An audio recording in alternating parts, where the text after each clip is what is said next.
Assalamu alaikum wa rahmatullahi wa barakatuh. Le Mahdi et Joseph. Il faut comprendre, mes chers frères et sœurs, que le Mahdi est aussi timide qu'une vierge lors de sa nuit de noces, à l'instar du prophète Joseph, paix sur lui, qui refusa à une dame de grande beauté de succomber à ses charmes. Et au prophète sallallahu alayhi wa sallam d'ailleurs, qui a été qualifié de la sorte par ses compagnons. Nous savons qu'en islam, la timidité est un bienfait d'Allah subhanahu wa ta'ala. Une différence entre le Mahdi et Joseph, du point de vue physique, est à noter. Si Joseph a reçu la moitié de la beauté de l'humanité et était d'une immense beauté, le Mahdi, lui, est qualifié dans les hadiths comme ayant un wajh hasan, c'est-à-dire un visage acceptable, pas d'une grande beauté, mais non plus disgracieux.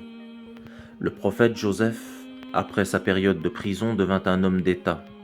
Le Mahdi, quant à lui, fera, selon Al-Qurtubi, l'objet d'une première allégeance dans le Maghreb, l'Ouest, avant l'allégeance à la Mecque.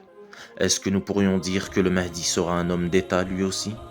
En effet, Joseph évita à l'Égypte de sombrer dans la famine par ses qualités habiles de décideur. Nous savons que le Mahdi est l'imam du temps, le calife d'Allah sur terre. Il sera donc un très grand homme d'État, si ce n'est le meilleur. Nous pouvons voir dans l'histoire de Joseph qu'il y a un message pour tous ceux qui souffrent. Le Mahdi doit se rappeler qu'Allah délivre tôt ou tard ses serviteurs, qui sont dans la tourmente, mais qui ne désespèrent jamais. Le Mahdi doit se rappeler que l'issue est proche. Lorsque Joseph fut vendu comme esclave, ses frères le pensaient mort. Nous savons que le Mahdi connaîtra une période d'occultation, al-Ghaiba, durant laquelle tout le monde le pensera mort et dira « Le Mahdi était parmi nous et il est mort ». Ce qu'il faut comprendre de la période d'occultation, c'est qu'à l'instar de Joseph, paix sur lui, le Mahdi grandira et deviendra un homme accompli, prêt à commander la Ummah.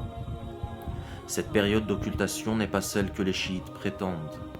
Nous disons que si le Mahdi apparaît à l'âge de 30 ans au grand jour, et qu'on lui prête allégeance entre 40 et 50 ans, nous pouvons nous imaginer l'attente interminable que cela peut représenter dans un monde détruit par les guerres et les famines, et où le Mahdi deviendra la seule solution possible. Le Mahdi recevant une première allégeance à l'ouest, comme le dit Al-Qurtubi, nous pouvons très bien nous imaginer que le Mahdi, comme Joseph, vivra dans une terre ennemie de Dieu. Joseph voit en rêve des étoiles, le soleil et la lune, l'avertissant de sa très grande mission. Le Mahdi, quant à lui, aura pour signe 2 éclipses, pendant les ramadans de 1981 et 82, à 15 jours de décalage l'une de l'autre, qui nous ont été rapportés par les hadiths. Nous savons qu'il a été rapporté que le Mahdi frappera les gens pour les remettre sur la voie droite, et nous savons aussi qu'il souffrira comme les prophètes. Il reste à savoir si de nos jours il est encore possible de frapper les gens, pour quelque raison que ce soit, et ne pas finir enfermé. Et c'est ce rapprochement que j'aimerais faire avec la période de prison qu'a accompli Joseph, paix sur lui, et celle qu'il est possible que le Mahdi fera.